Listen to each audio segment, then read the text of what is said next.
Boa noite, boa noite. Sejam bem-vindos. Obrigado, pode falar, obrigado.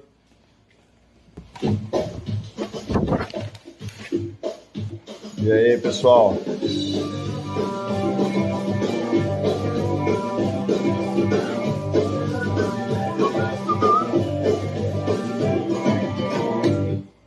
Agora foi? Valeu. Tá ótimo. E aí, Camila, tudo bem? Muito prazer. Bom, prazer. Deixa eu só botar aqui o celular que eu tinha colocado no apoio. E aí, com a confusão, acabei tirando ele daqui. Tudo bem? Prazer. Tudo ótimo. Graças a Deus. E com você? Tudo bem também, fora essas questões virtuais, né, de conexão, tá tudo certo. Cara, e pior que não tem uma resposta para isso. Tipo, às vezes acontece e você sabe, né? A gente faz teste antes, né? E você fez teste antes até e funcionou, e agora parou de funcionar.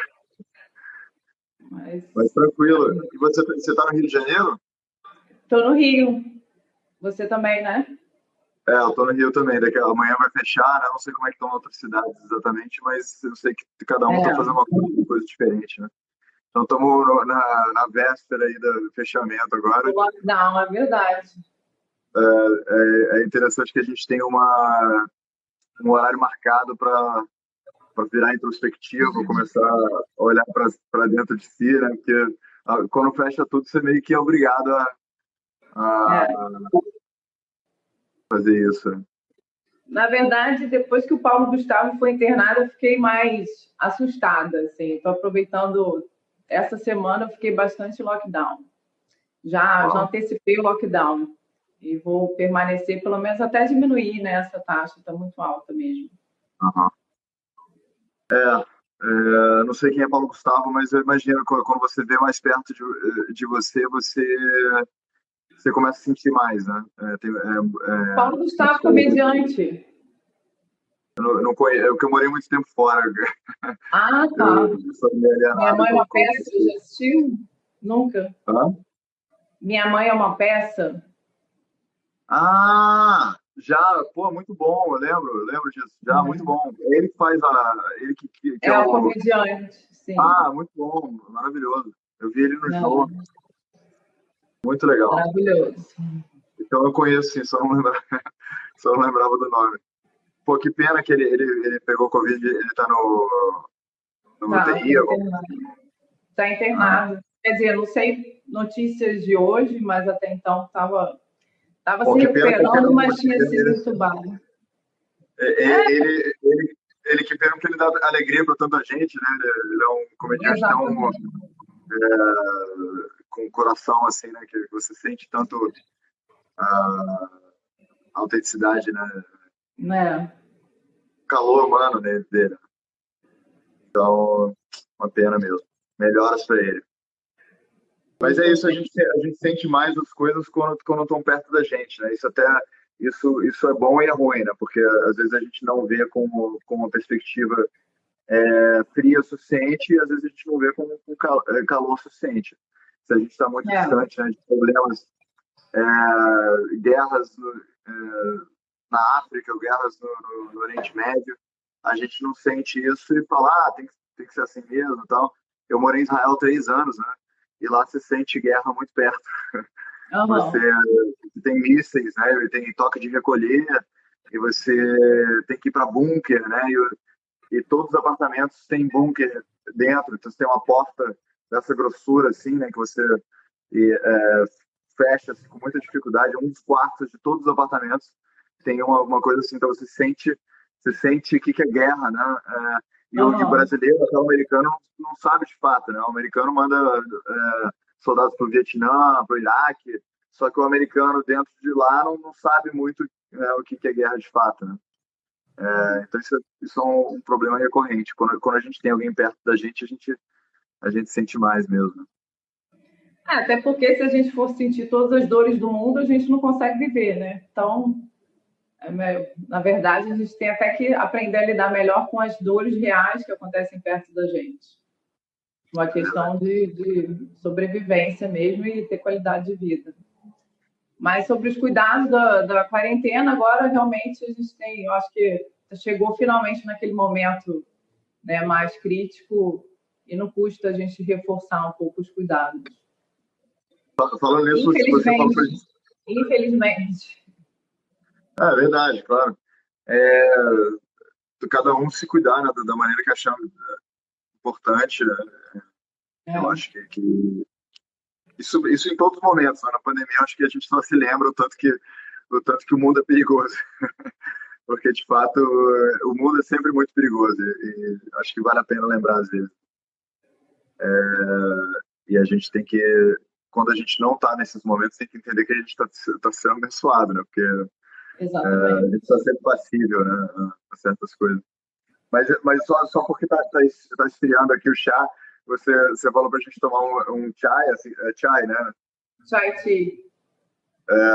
Aí eu queria agradecer a querida Lara Sattva, que mandou pra gente os ingredientes, uma forma de fazer, e tá maravilhoso, na verdade. Eu só acho que eu deixei esfriar um pouco demais por causa dos problemas técnicos. Não é? Vamos brindar aqui com chai. Saúde a todos. Muito obrigado, Lara.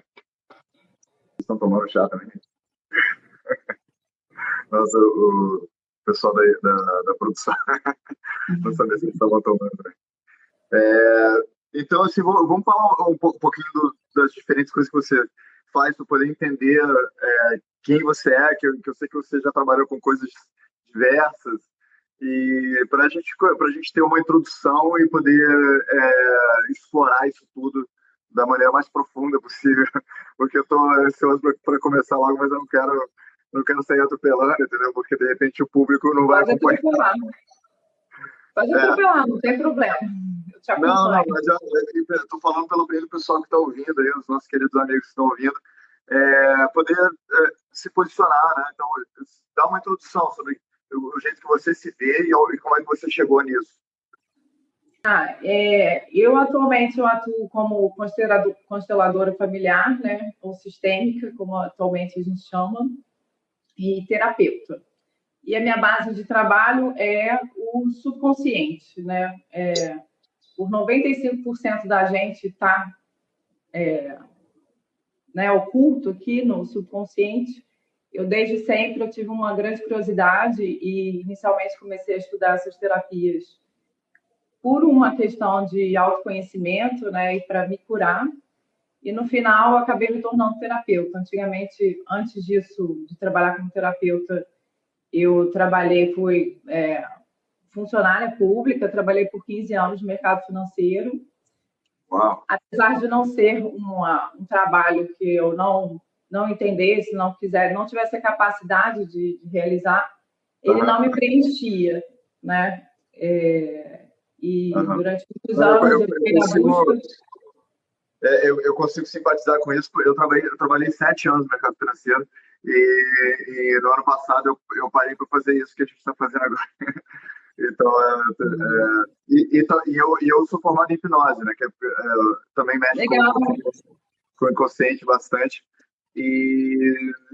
Só que eu ainda não virei terapeuta, não sei se um dia eu vou levar mais a sério isso. Então, é similar, né? A história é similar. Mercado financeiro, não me satisfiz, fui fazer outra coisa. Mas desculpa, continua, por favor. Eu uso a hipnose também no meu trabalho, dentro das técnicas, né, que eu me habilitei. E aí fiz o caminho inverso. Atualmente eu acabei de ser admitida para estudar psicologia na Universidade de Londres, na Inglaterra. Vou fazer online. É um curso de 3 anos lá fora, aqui no Brasil são 5 anos, e lá você estuda matérias muito mais atuais, né, do que aqui no Brasil, que ainda está no Freud, ainda está no Jung, ainda está... Lá tem bastante ênfase na neurociência. Não sei se chegou já no Jung, não. Aqui no Brasil não tem tanto Jung, não. Está muito na frente. E, enfim, agora eu vou ganhar, acho que uma base mais potente, principalmente nessa área de neurociência, que atualmente é a minha maior paixão, né? Como é que se comunica, essas técnicas são tão eficazes, né? São capazes de fazer tanta transformação para o ser humano, e que, graças a Deus, estão aí para nos auxiliar, né? A gente tem interesse muito em comum, assim, talvez o assunto, um dos assuntos que eu mais me interesso é certamente neurociência, mais do que isso me interessa, na verdade, por ser ocultismo. E quando eu digo ocultismo, não vamos dizer, esoterismo, daquelas coisas eu estou sentindo alguma coisa, sabe? É de ciências ocultas, que são coisas, vamos dizer, que pode ser tanto inconsciente quanto astronomia, mas são coisas que a gente não sabe explicar, mas que a gente sabe que existe. Que a gente tem evidências da existência, e muitas vezes a gente tem até um certo grau de controle da prática. Então, o que eu costumo dizer assim, tipo, para a maioria da população, eletricidade é ciência oculta, né? Porque você usa, Sim, exatamente. Você liga e desliga no interruptor, mas você não tem a mínima ideia como que o processo, como que isso acontece, né? Então não é uma ciência revelada para você, não existe ciência oculta e ciência revelada. E hipnose, por exemplo, é muito assim, né? Acho que 80% da hipnose é oculta, na verdade. A gente tem teorias e a gente aprende qual que é o funcionamento, né? O trabalho de Milton Erickson é coisa de tentativa e erro, né? Tipo, fala, tais coisas funcionam, aí se gera teorias do porquê. Né? Tipo assim, a gente fala, a mente humana responde a certas coisas, né? O inconsciente, se você for indireto com o inconsciente, você comunica com ele melhor. Mas a gente não sabe exatamente por quê, não é totalmente revelado, né? Tem muita filosofia sobre. Então, eu sempre começo com isso. O que eu mais me interesso mesmo é o ocultismo, em primeiro lugar. Aí depois todas as coisas que tem a ver com o inconsciente, né? Atualmente tem bastante estudo, assim, tem uma produção muito grande científica que está começando a conseguir comprovar essas coisas que antigamente eram tidas como, né, meio de esoterismo, né, meio por fé, né, e agora você começa a ter muita explicação científica. Eu acho que basicamente não tem muita divulgação, né, ainda precisa que as pessoas conheçam mais e acreditem mais. E esse processo é um processo que está começando a acontecer. Vai demorar, né? Então, por enquanto, as pessoas desconhecem e não utilizam desses recursos que são muito eficazes, né? Que poderiam ajudar muita gente, inclusive, a parar de tomar remédio para depressão, para ansiedade. Tem muitas técnicas das ciências ocultas que foram perdidas. Tipo assim, no iluminismo, o que aconteceu, na minha opinião, com a humanidade foi que a ciência trouxe muitos benefícios, né? As ciências reveladas trouxeram muitos benefícios para o ser humano. E nesses benefícios, o ser humano, todas as sociedades do mundo, praticamente, falaram, pô, se é assim, né? Se a gente pode ter antibióticos, se a gente pode ter eletricidade, se a gente pode ter tantos confortos, refrigeração, sistema de saúde, de saneamento, com a sanidade, sanitation, em inglês, sistema sanitário básico, né? Esse tipo de coisa trouxe para a sociedade um conforto muito maior, né? E as ciências ocultas e o jeito que a ciência era feita antes disso era um pouco incerta. E muitas vezes, tipo assim, os médicos sangravam as pessoas porque tinha... Eles desconheciam, né? Tudo, né? O desconhecido já era dado.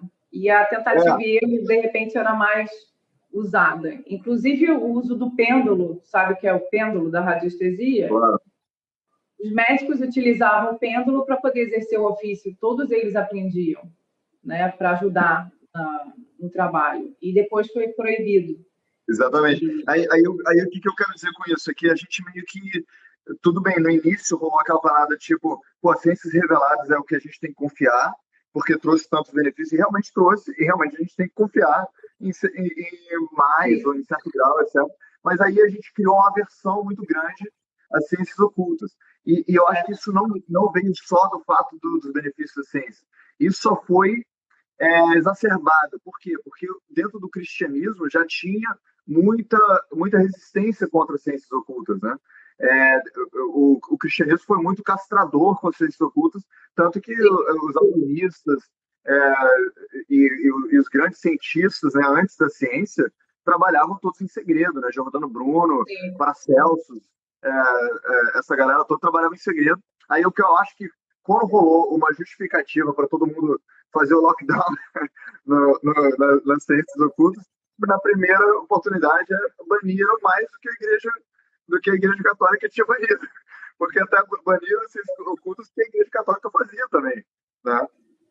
As ciências, a Igreja Católica tem um monte de ciência oculta, né? A coisa do incenso, rituais, tem um monte de coisas hipnóticas e etc. O confessionário, né? Você confessar para um padre, isso aí virou depois psicologia, né? Mas tinha certas coisas que o padre fazia, que era parte de uma comunidade, que hoje a gente não tem. Por exemplo, desculpa se eu estou viajando demais, porque eu gosto muito desse assunto. Não, tô te acompanhando. Então, mas vamos continuar nossa história aí para não fazer monólogo demais. Você estava falando como você chegou nisso, né? E você trabalhou em outras coisas. Sim. Aí eu queria entender como que você aderiu tanto. Tipo assim, o que fez você fazer? É isso, constelação familiar é o que eu quero fazer. Constelação também. Constelação, na verdade, é mais recente na minha vida, né, do que outras técnicas que eu trabalho, mas eu estou completamente apaixonada assim, pela constelação, porque basicamente, a gente fala que é uma fenomenologia, né, é um estudo de fenômenos que se repetem, que foi observado inicialmente por Bert Hellinger, e que ele estudou tribos e estudou diversas sociedades e chegou como se fossem determinadas leis que regem as relações humanas, relações familiares e que têm reflexo na vida da pessoa.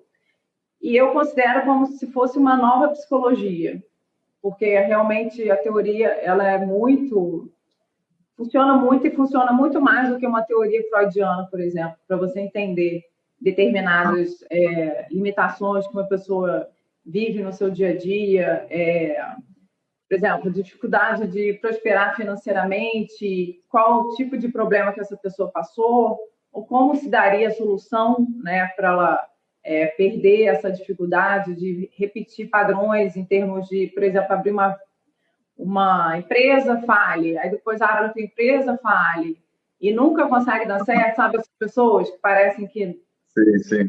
Tem um destino traçado para não dar certo e, na verdade, não é isso. E ela acaba acreditando nisso também, né? E pior ainda mais. E aí reforça, porque é uma crença, né? Você vai reforçando à medida que você vai vivendo a mesma coisa. E a constelação, ela tem muitas explicações para muitas coisas que acontecem e, em teoria, ela vai trazer clareza, né? Não necessariamente ela vai trazer a solução, porque a solução depende muito de quem está sendo trabalhado, da abertura da pessoa de se trabalhar. Mas a clareza, certamente, ela traz. Eu vou fazer uma comparação, assim, para a gente poder chegar no que é exatamente constelação familiar. Só para você ter uma ideia, eu nunca estudei, pelo menos a fundo, constelação familiar, mas eu já fui paciente, né, de constelação familiar. Então, legal. Foi em grupo ou individual? Não, foi com bonequinhos, porque foi na pandemia. Tá. Mas, assim, eu dei uma pequena estudada, né, como eu faço com as coisas no geral, assim, com curiosidade, né? Como um bom charlatão, eu dou uma superficial olhada por cima e depois eu posso falar na mesa de bar sobre isso. Mas a ideia que eu achei mais interessante tem uma coisa chamada filosofia de sistemas, ou sistêmica, sei lá como é que chama exatamente. Sistêmica, porque a gente trabalha no sistema em si. Mas tem um filósofo chamado Irving Laszlo que criou junto com... aí tem o Irvin Laszlo e o Jay Forrester, que fez System Dynamics. Tem vamos dizer, uma sutil diferença, mas basicamente o benefício, a diferença entre, vamos dizer, filosofia normal e filosofia sistêmica é que filosofia normal você dá um zoom em um problema. Aí vamos dizer, hoje em dia, na verdade, vamos começar de outra forma. Vamos falar sobre o resultado. Hoje em dia, todas as indústrias,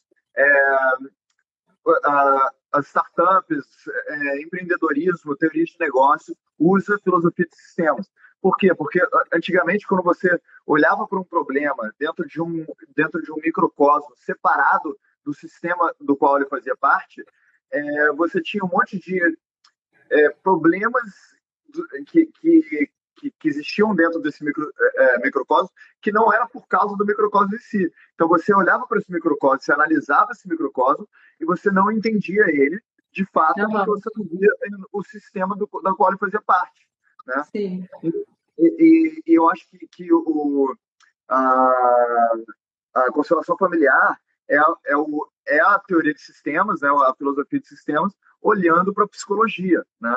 E por isso que você acaba transcendendo a psicanálise freudiana comum, que só está olhando para o inconsciente de uma pessoa, né? E até de Jung, mesmo com o consciente coletivo, qualquer coisa assim, mas está analisando de como aquela pessoa entra dentro desse, ou está vendo qualquer coisa assim, não outras interpretações. Então, eu só queria dar essa visão que eu trouxe assim, da filosofia existe uma conexão muito maior do que a gente tem consciência, de fato, né? E a constelação vai trazer justamente essa ampliação de consciência para que você entenda que o seu problema ele é um problema que faz parte de um sistema, né? E que você tem que desemaranhar. O que eu queria ter deixado claro era só essa coisa do resultado. Tipo, hoje é uma coisa já aceita pela indústria, tipo assim, eu fiz MBA alguns anos atrás e aprendi o tanto que essa visão da filosofia de sistemas é importante hoje para o mundo de negócios, para a economia, para a indústria, para Nações Unidas. Então, eu queria dar esse valor, entendeu? Para a pessoa que está ouvindo entender a importância da constelação familiar. Um exemplo, né? Situar como é que funciona. É interessante porque atualmente a constelação familiar está bem famosa, né? Quase tão famosa quanto a psicologia, porque eu acho que demorou um tempo para que as pessoas entendessem que fazer terapia com psicólogo não era coisa de maluco. E agora é uma coisa mais fácil, né? Todo mundo já aceita com mais naturalidade, pelo menos a maior parte das pessoas que eu conheço. E aí começou a entrar essas terapias alternativas, que também sofrem um descrédito. E dentro dessas teorias, dessas terapias alternativas, a constelação certamente é que se destaca mais, é que é mais bem conhecida, mais divulgada, mais conhecida. E eu acho ótimo.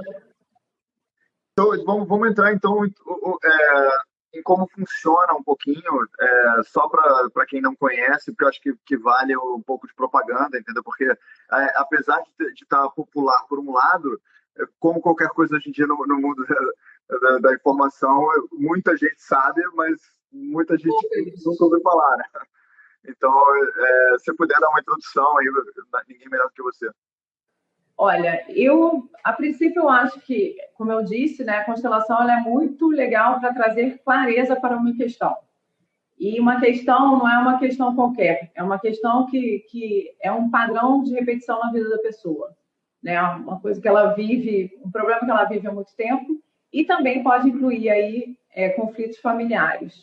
E existem algumas dinâmicas que você trabalha, que é a do boneco que você fez, que é individual, né? Uma constelação familiar individual, que você vai levar a questão que você quer trabalhar e a partir do posicionamento dos bonecos, o constelador consegue entender, né, a razão do seu problema e qual é, que a gente chama de emaranhado, seria o problema, né? Qual é o seu problema?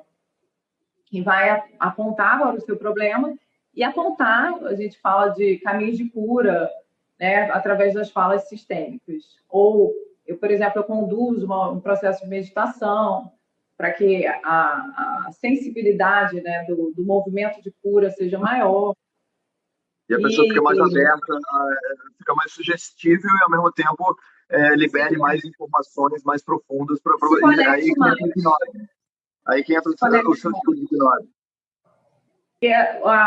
Se parte do princípio que existem essas informações no campo, né, que é aquela eletricidade que ninguém vê, e que essas informações, elas conseguem ter uma atuação e uma influência na sua vida muito maior do que você é capaz de entender. E quando se faz o caminho de conciliar, né, o que está errado, a gente trabalha também através dessa, né, da pessoa, mas emanando uma influência sobre esse campo. Então, o que, né, todo constelador sabe, que uma vez que você atua na pessoa, na verdade, você também está atuando em todo o sistema e no sistema familiar da pessoa. E aí, a cura acontece. Entrando um pouco, né, se eu puder fazer, porque para a gente poder destrinchar um pouco esse momento, eu queria te fazer a pergunta, como que, porque uma das minhas questões na filosofia de sistemas, a gente pressupõe que a gente está melhorando o sistema como um todo. E só uma pessoa está indo para, ou não necessariamente, mas vamos dizer, eu fui para a constelação familiar. Para a gente poder melhorar, é claro que a minha visão da minha própria constelação familiar e alinhando todos aqueles elementos, né, da minha constelação, eu mesmo melhoro e me abro mais e, é claro, exerço uma influência.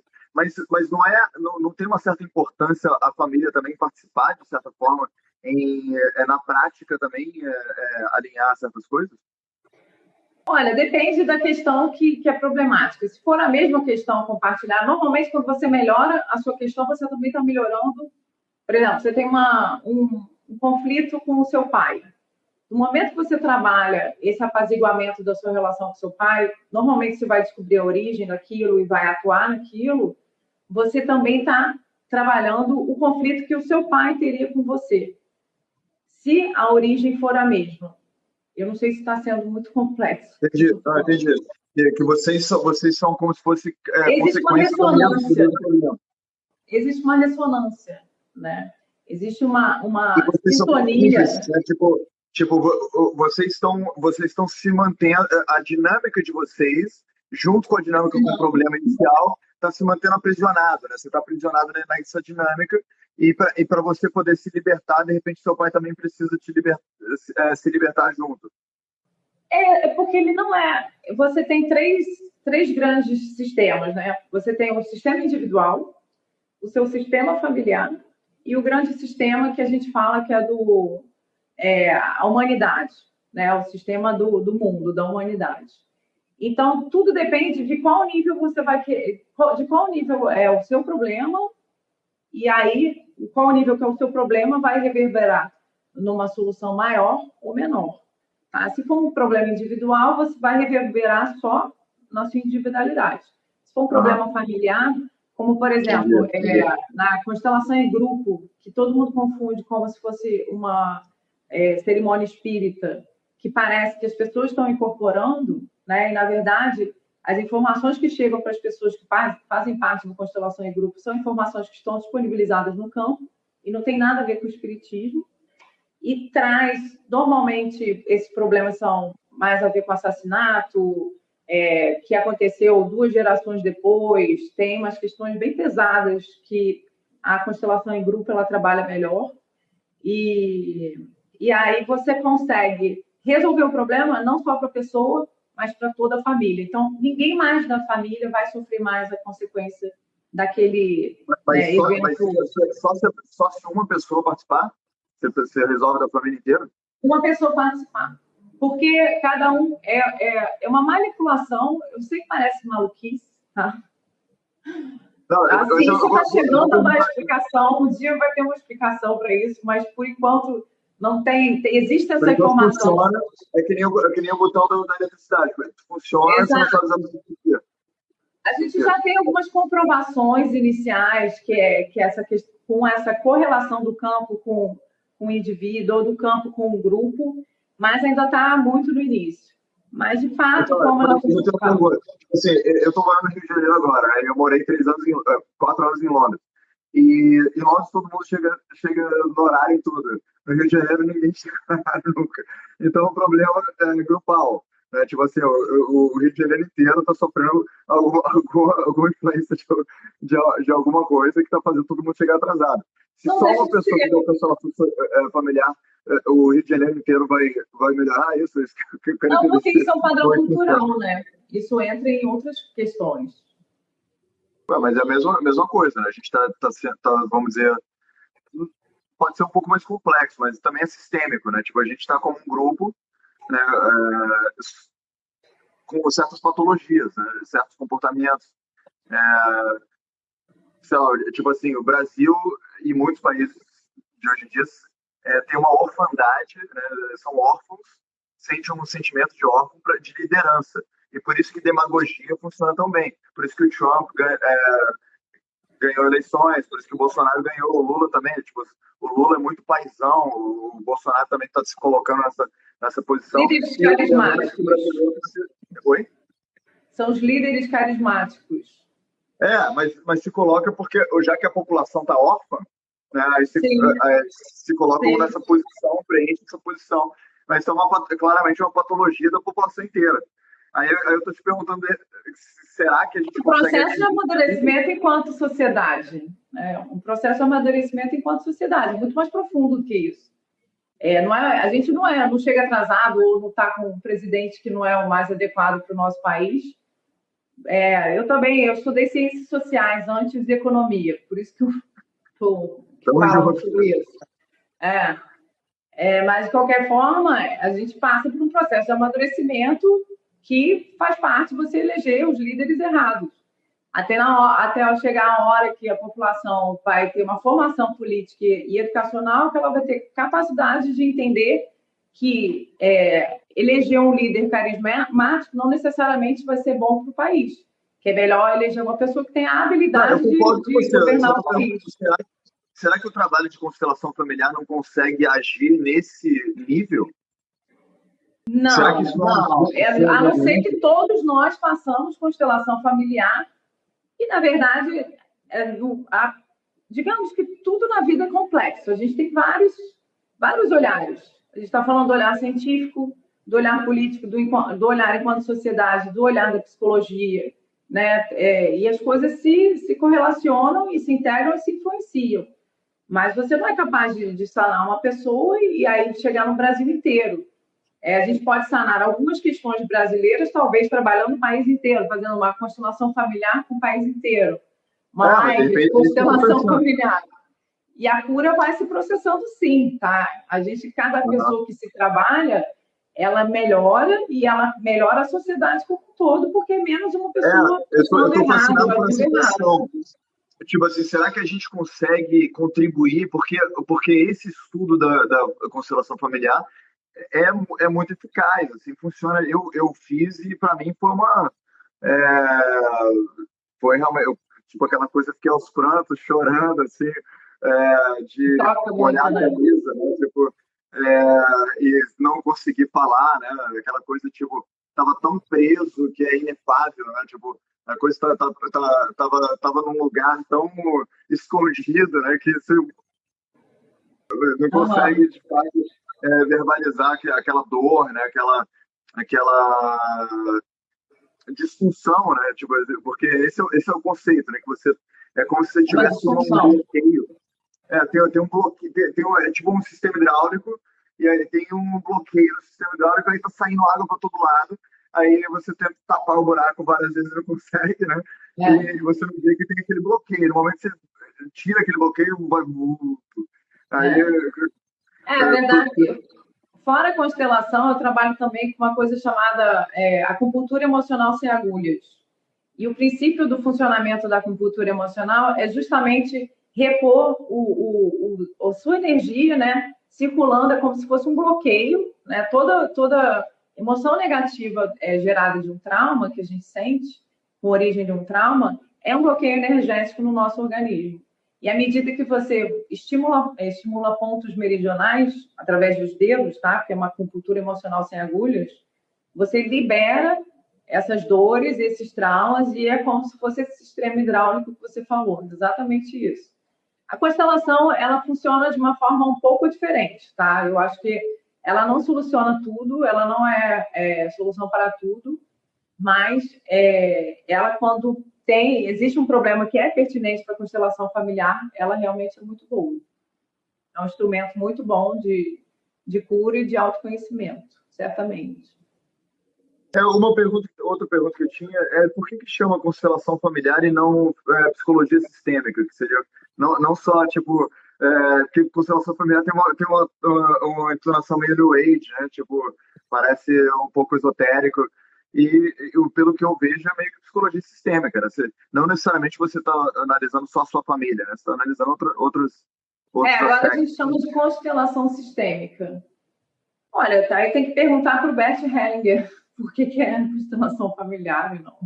Porque lembra que a gente começou falando que as pessoas têm uma certa aversão, né, tem essa paixão pela ciência, porque fica naquele conforto do revelado, né?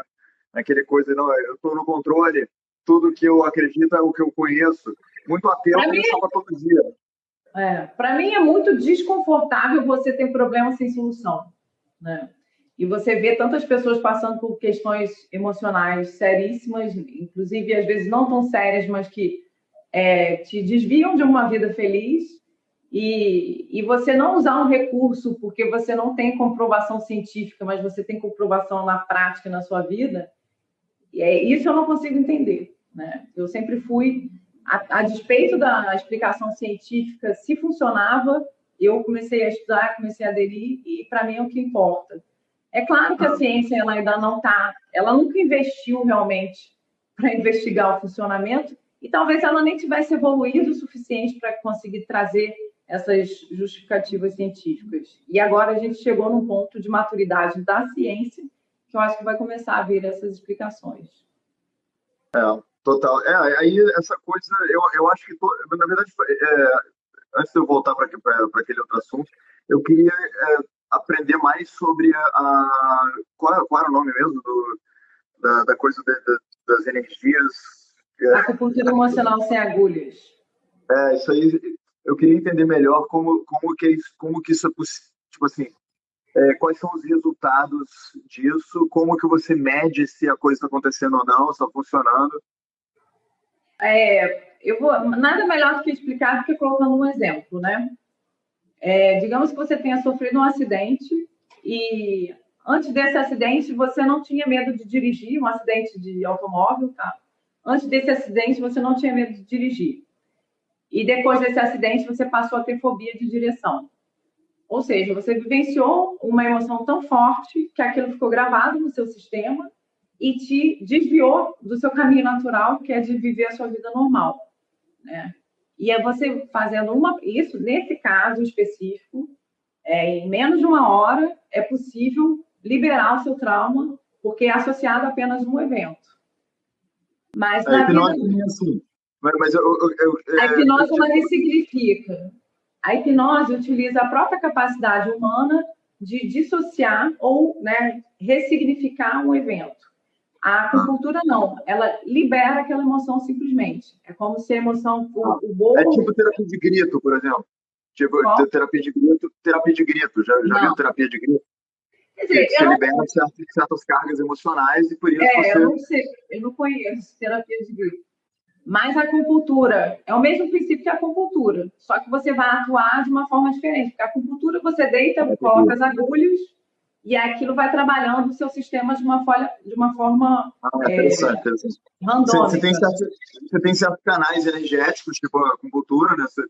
E você tem um conhecimento ancestral de quais são esses canais, onde eles estão e tudo mais. E você botando uma agulha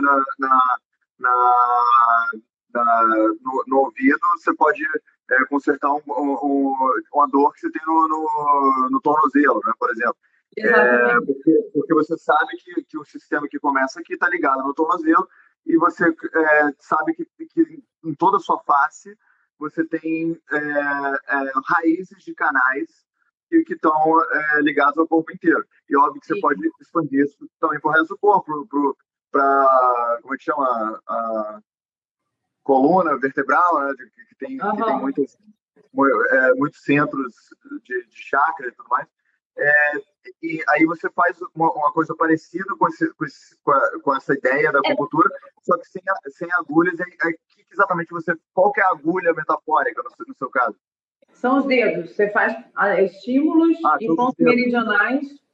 E aí, dependendo da técnica, você trabalha ou por emoção, que aí você consegue reduzir aquela emoção até zero, ou que tem uma outra técnica que você tem que contar, você tem que ir para a origem daquela história para entender por que aquilo está te incomodando. Por exemplo, eu vim com uma tristeza, mas é porque eu terminei uma relação. Aí eu falo, tá, e você me terminou uma relação e me dá um exemplo de uma cena desse término que te marcou mais. Aí você vai trazer esse término, vai escrever a cena e a gente vai estimular os pontos. À medida que você vai liberando, né, você estimula e você libera as emoções atreladas. Eu quero fazer isso urgente. E, de repente, vem uma outra cena, que é uma cena de repente, um namoro que você terminou quando você era um adolescente, e aí dali você limpou, e aí vai para... Essa é uma das vertentes. Vamos marcar uma sessão. Você está com a agenda aí? Estou com a agenda. Estou fazendo live, estou divulgando o trabalho. Logo depois que acabar, eu vou te ligar aí para a gente marcar essa sessão. Não, minha proposta era fazer um exemplo que aí todo mundo que estivesse em casa poderia usar, porque você pode usar para coisas pequenas. Tipo um estresse de hoje, uma ansiedade que você está sentindo agora, nesse momento. E aí eu ia conduzir para que todo mundo pudesse experimentar. Combate dor de cabeça, combate dores de uma forma geral. O tapping ele é multifacetado. Ele serve tanto para limpeza de traumas grandes, quanto para te deixar menos ansioso, quanto para te possibilitar fazer coisas que antes você tinha medo, mas um medo assim meio, né, sem razão. E também para reprogramação mental, para você perder padrões ruins, disfuncionais, e trazer novos padrões que sejam mais saudáveis. Eu gosto eu acho que cada um tem o seu lugar, entendeu? E você, a gente infelizmente está terminando o nosso tempo. Eu tenho, sei lá, 1 milhão de coisas aqui que eu não falei, que eu gostaria de te perguntar, na verdade. Só que antes de acabar, eu não queria deixar de dar as coordenadas para as pessoas te encontrarem, tanto na internet quanto fisicamente, para poder agendar, né? Tem alguém falando que quer, a Carolina Soldo quer agendar também. Então, a gente vai cobrar, né, Carolina? Quero receber. Não é só prima, não, né? Não, é uma amiga, na verdade. Então, por favor, se puder dar os coordenados para te encontrar. Olha, eu tenho o site que é CM de Camila Manzano, né? CM de mamãe, coach.life, de vida em inglês. E no Instagram, isso, cmcoach.life. E no Instagram é @cmcoachterapia. Inclusive, eu tenho um mini curso de tapping no meu Instagram. E você faz atendimento online também? Tem como fazer alguma coisa online? 95% dos meus atendimentos são online. Mas como é que você faz o tapping? A pessoa própria faz? Você primeiro leva na verdade, eu faço na hora, eu ensino na hora, depois eu dou uma cartilha, porque o ideal desse tratamento com tapping é que a pessoa vá fazendo em casa para ter uma liberação, né, maior, porque a gente vive quantos eventos traumáticos a gente vive na nossa vida, né? Então, para ir liberando e realmente ter uma mudança qualitativa, assim, rápida, o ideal é que a pessoa acompanhe o processo e se cuide também em casa. Mas pode fazer só pela terapia, que a evolução vai ser só mais devagar, mas sempre evolui. Eu costumo falar que uma sessão de tapping equivale, sei lá, a mais de 5 anos de terapia. Tem gente que está há 20 anos e não consegue resolver uma questão que você trabalha em um dia. Não, eu estou falando sério, parece que é uma propaganda, mas é verdade, é mais pura verdade. Eu acredito. Que realmente a constelação familiar, para mim, foi bem profunda nesse sentido. E, bom, tem coisas muito interessantes por aí, e isso que você está falando, eu, de fato, me interessei bastante. Você atende fisicamente também? Você tem um local? No Rio, sim. No Rio também atendo fisicamente. Só que hoje em dia é difícil, né? Eu atendo gente nos Estados Unidos, na Irlanda. Então, sim, o meu mercado é o mundo inteiro. Fica muito mais fácil para mim, né, ter essa abertura online do que necessariamente presencial, ainda mais na quarentena. Legal, perfeito. Então, Camila, eu queria te agradecer imensamente por ter aceitado o convite. Desculpa os problemas iniciais do Instagram em nome da visibilidade aqui. Prazer. Foi um grande prazer. Espero que a gente se encontre pessoalmente para continuar essa conversa. Sim. E que não dure só uma hora. Melhoria, né? Quando as coisas melhorarem. Exatamente. Então é isso. Muito obrigado mais uma vez e um beijo a todos. Todos fiquem bem aí nessa semana de lockdown. Não sei como é que está na cidade de vocês, mas saúde a todos, independente disso. Tchau. Tchau, tchau. Tudo de bom. Beijão. Beijo.